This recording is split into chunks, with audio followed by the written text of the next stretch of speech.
Hello and welcome to some more Star Citizen. Today talking about capital ships beyond the Corvettes that we currently have in the persistent universe, what's coming next, what are the blockers for these ships coming into the game, and what other reasons might there be to delay them. I also want to generally talk about capital ships because it is probably one of the most exciting things about Star Citizen.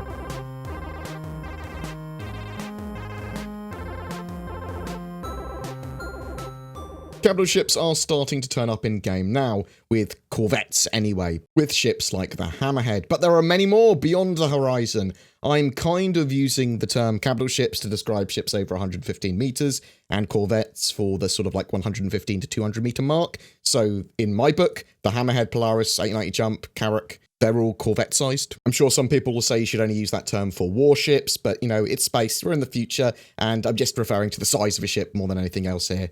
We know the 890 Jump is planned for 3.6 Alpha now, which is going to be end of June 2019. That's a Corvette-sized luxury ship. The Carrack is currently in production too, and I'm expecting it to be flyable by the end of the year. So hopefully that Carrack, which I think is one of the more demanded ships in the game, maybe end of 2019 flyable. With the current progress, that does make sense. There is a plan that the Vanduul Merchantman will go into full production by the end of this year as well. I'm expecting the Vanduul Merchantman and potentially the Polaris as well to be flyable in 2020, going by current progress and want. A lot of people want that Polaris. And when they're getting down to these larger ships, they were able to get the Hammerhead done pretty damn quickly, and their ship pipelines are pretty trim. So something that's quite big but not huge, I suspect they'll be able to get done pretty quickly. Ships like the Kraken, Pioneer, Endeavour, Orion, Haldean E, we don't really have any info on. From that list though, I'd actually expect, oddly, the Kraken to be done first, even though it's the most recent that's been announced, because it doesn't require much in the way of additional mechanics, it's a carrier, and the Drake pipeline is pretty locked down, and they already did the external, sort of like, some of the external meshes for it, so it might be in a state that they can rush it down the line or, you know, work on it in earnest. But obviously the real first blocker to a ship being released, like a capital ship, is having the asset, so the whole ship, its animations, damage states and loadouts, all being finished and ready. And that takes time for any ship. Some of the most anticipated capital ships are listed on the Squadron 42 roadmap now, though. The Idris M and Javelin coming Q3 2019, or at least that's where they're pegged to be completed for Squadron 42, and the Hull C and RSI Bengal Q4 2019.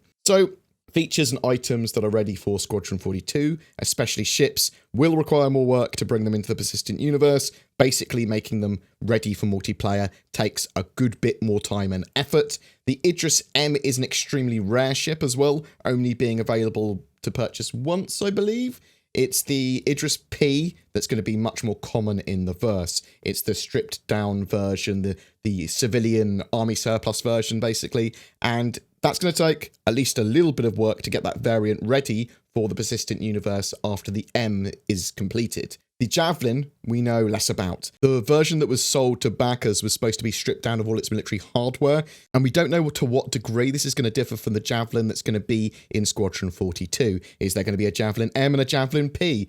That remains to be seen. It looks like it's just going to be a loadout difference, but there might be some other differences which take extra time to bring it into the persistent universe when it comes to literally just having the loadouts ready and having the actual ship set up. It's worth mentioning that there are a lot of Vanduul capital ships listed in that Squadron 42 roadmap, though I don't expect them to be flyable in the persistent universe, mainly because they're not suitable for human use. The Asperia versions of Vanduul ships that they make, the Scythe, Blade, Glaive, they're all converted for human use. I also doubt that the interiors for those Vanduul ships, unless they're supposed to be boarded for missions for Squadron 42, will even be completed. If they don't need an interior done for Squadron 42, what's the point in doing it? We could potentially see these ships in the persistent universe as enemies for missions or arena commander, or something like Vanduul Swarm, a big Vanduul Swarm destroy the king ship or something. Maybe game modes like Capture the Idris or Vanduul Swarm killing a king ship or a big capital ship would be absolutely fantastic, and I suspect they will do that at some point. I just don't think it's going to be in the short to medium term at all. Beyond that, CIG have said for these larger ships that they need some tech to support, really before they bring them into the persistent universe, capital ships fighting each other with fighter escorts. So assume at least 2 capital ships battling and some fighters there as well. We saw this in Gamescom 2017 with 2 Idrises having a battle, but the frame rate was incredibly low and it was on a localized network, and those were very rudimentary Idris fighting. They didn't have all the features or anything. They certainly didn't have all the combat worked out for those capital ships. Object container streaming has been essential for these massive ships. 3.5 should see the finishing off of the client side of this performance optimization tech. The server side of this tech requires completion as well. It's being worked on. That's all we really know. They haven't actually given us a date for the completion of the server side tech. The client side of OCS has areas divided into nested boxes. Each box and its associated assets can intelligently and seamlessly be streamed in and out based on what's proximate to the character or the player. Something as small as a single room can be a container, and as large as a planet can also be a container. The server side of this has the server saving, pausing, culling, loading in and out areas, so items and entities can persist and areas can be loaded in when needed, but loaded out when not. It's for server efficiency and optimization, basically. Now, with the addition of the client-side stuff, we have seen large-scale 25v25 battles on servers with at least half a dozen hammerhead Corvettes flying around shooting each other with fighters at really good frame rates, and with multi-crew working pretty well as well. All the turrets shooting at each other. Yes, the turrets need work. Yes, Star Citizen needs work. It is an alpha, so when we have these implementations, even when we have the capital ships come into the game, they're not going to be perfect by any means. These larger ships really require large crews as well, and the 50-player limit in the 3.4 branch is not ideal, because 2 Idrises could fill up a server, even if they just had reasonable crews.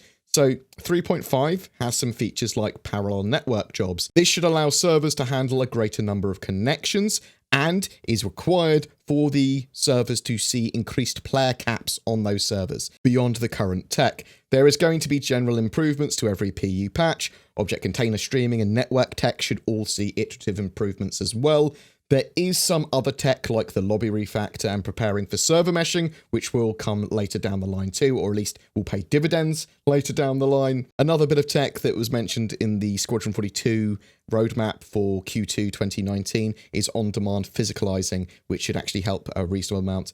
This is an enhanced piece of core technology tied to object container streaming that will only physicalize objects around the player that are needed. This feature is needed due to the sheer size of the universe and number of objects in it. Aside from other uses, this will help cut down on the performance requirements and allow for smoother play. So all this sort of stuff is needed for capital ships to literally fight each other properly. Another majorly important thing for the persistent universe for capital ships is a way to spawn capital ships, as they're not going to be landing on landing pads, especially the larger capital ships anyway. Anything beyond a Corvette, there is no landing pad large enough currently in game. So this is most likely going to happen via ship-to-station docking, which is currently being worked on. Your ship would spawn literally docked to the side of a station, and then you'd access it through a corridor and an airlock. There are a few major gameplay systems that are likely to be put straight into these ships, including physicalized components. There's no point for them having placeholders for certain things anymore, if that's going to take a long time to replace. So the physicalized component system literally has all of the components in a ship, power plant, shield generators, etc., all separate physical entities in the ship that drive their appropriate functions or feed other systems, rather than just simulated just from the hull. So that means the system can literally be disconnected, destroyed, repaired, whatever, and that affects the whole sort of like ecosystem and what it was driving. So if you take away a power plant, that means you got no power, or less power if you've got multiple power plants. Along with this, deeper multi-crew features are needed, obviously. The ability to repair components with subcomponents, the general repair mechanics. There will be power connectors throughout larger ships, they've said, which can break or short out or whatever, and they will require someone to go there and literally get the power flowing to that section again. So just think of like little circuit breakers, maybe in corridors or whatever, that you can weld back together, have little teams of engineers running around fixing things. Times to kill for larger ships will be going up and be quite high, but components, engines, and thrusters, they're all going to be targetable. So you'll find that disabling ships, it becomes the new norm, especially with larger ships, or at least that's what the sort of intention they were talking about previously. You'll be trying to shoot people's power plants down. You'll be trying to shoot their engines off, that sort of stuff, to leave them disabled in space and then potentially board them, or maybe you do want to entirely destroy a ship. But if you've got it fully disabled, what's the point? Maybe there is a point. It depends on how you play, I suppose. Maybe they shouldn't have been in your area of space and you've got a contract to kill them, and then you can nom up all their salvage and nom nom nom by killing them. Or maybe you just want to board their ship. Whatever.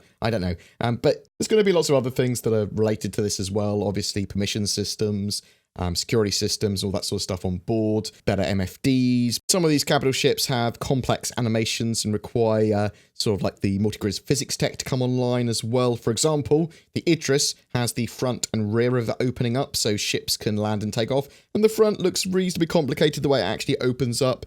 This isn't going to be as complex as the Hull C's needs, admittedly, which has those spindles and the entire ship expanding and contracting, but the Hull C is pegged to be ready for at least the Squadron 42 single player in the Q4 2019. The actual capital ship weapons and systems need to be completed too. There's no point in having a capital ship if you've got no guns and no actual systems to put in it. With the capital size power generators and other components, they can only be changed out at specialist facilities, I believe. Once you get to capital size components, they're so large that you can't actually remove them by hand. And I think you need to go to proper like space stations and things to deal with that. I do believe you will be able to change subcomponents by hand and do some repairs on those systems, though. I think that was the intention. There is an argument for they don't want any Squadron 42 spoilers as a reason for some of these capital ships not to be in our hands until after Squadron 42 Episode 1 is released. Currently, that release is roughly pegged for 2020, which, to be honest, seems like the rest of the getting the ships ready and the rest of the tech all coming online might coincide with that anyway, especially for the like Idris and the Javelin, things like that. However, as I said earlier, the more common ones in the game aren't going to be the military versions from Squadron 42, and I suspect there are more unique props and bits on the Squadron 42 ships that the other ones won't have. They'll be much more stripped down. The ones we'll have in the persistent universe, there won't be like basketball courts or narrative storytelling areas, if you see what I mean, that the Squadron 42 ones will have to help tell a story and, oh, this has actually been used for a long time as a patrol ship or whatever. I'd like to do a quick note on NPC crews. Some of these capital ships really require or are best with huge crews. That was their intention. That was the multi-crew experience that we sort of like signed up for with Star Citizen when it came to capital ships. It's my expectation that a lot of players will have at least some NPC crew at some point on the larger capital ships. Even if you just have them there to support player crew, even if it's just a few of them, maybe you will run an NPC crew and a full player crew as well, just in case something happens or you just need the extra bodies or whatever. NPC crew can be culled and simulated as well, so they don't actually have to physically exist anymore unless a player is near them. Tony Zorovic talked about this recently at CitizenCon in one of the presentations. Very good presentation as well, worth watching. I don't expect that they will even start to work on NPC crews for the persistent universe side of things until after Squadron 42 Episode 1 is released. And what I mean by that is the actual rentable crews that you can go up to someone and go, I want you in my ship, NPC man. I suppose you could argue that all of the AI and tech that they're working on is the foundation for that anyway, but there's so many reliant systems on NPC crews working properly, and then you'd have to get them NPC crews working properly with players in multiplayer. That just gets very complicated. That is very much my opinion on that, though. We might see maybe the like AI side of things, the AI turrets and the point defense systems before NPC crew. These are sort of like, you can put modules in the manned turrets and some remote turrets so that AI will fire them automatically, and they take up computer blade slots in your ship, and I expect that they're very simple and quite derpy, like you can tell them to shoot down certain targets or give them very, a specific small set of its simple information to shoot all enemy targets that are within this distance of the ship, or just shoot missiles and torpedoes, things like that. Simple AI. Every month we have a giveaway for a Star Citizen ship. For January, we have a standalone Anvil Carrack, the mighty explorer vessel. All you need to do to be in for a chance of winning is be subscribed to my YouTube channel and then comment on any of my videos released during the month. You can find more details in the comments below. If you don't have a gaming PC yet, or you are upgrading, instead consider Shadow Cloud Gaming. They allow you to leverage the powers of the internet to stream a high-spec Windows 10 environment to any other PC, Mac, or device like a smartphone or tablet. It is working really well in Star Citizen's 3.4 branch, and be sure to use the code BoredGamer if you do decide to check it out to get a discount. Links below.